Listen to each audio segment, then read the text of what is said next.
So when we were evaluating, we're constantly evaluating our processes and trying to improve, right?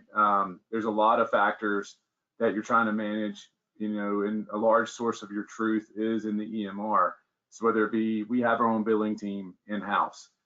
So our former EMR also had a billing solution attached to it. Analytics was absolutely absent. There was no analytics. We were doing a lot of manual labor, if you will, with Excel spreadsheets, trying to find efficiencies or inefficiencies, denials, payers, fee schedules, matching fee schedules for reimbursements, and those things. So we knew that, and we would constantly talk to that EMR company, our former EMR company, about their roadmap. They also, we were very excited about a patient portal and online scheduling and those things. And while they had a roadmap, each time, each period or milestone for their roadmap of timeline was always pushed back.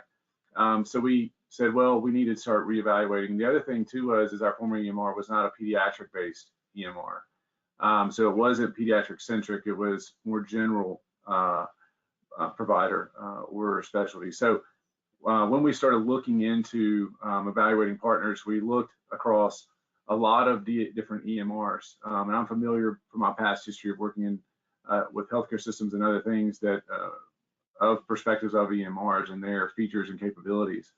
And where we landed really was at the top of our list was Office Practicum, because it was pediatric based, was one of the reasons. And then also within our pediatric network, we did have, I would say, relationships that had already used Office Practicum and spoke glowingly about Office Practicum. So that really encouraged us with that credibility and relationship to look deep in Office Practicum, and that's where we began. But every time we would meet with you or part of your Office Practicum team, Brett, we got more and more confident, more and more excited about working with Office Practicum because we knew where our deficiencies were previously, and we knew what Office Practicum met those needs. And so during that extensive evaluation, I think we did it over the course of a year. We finally made the decision to move to Office Practicum. And I mentioned to you and some others before, I think the only, hindsight's 2020, the only thing we wish we had done is go to Office Practicum sooner, because we found that Office Practicum actually was helping us find things like payer fee schedules were off, or things like our vaccination, payments were off, where we were being overcharged by our vaccine suppliers.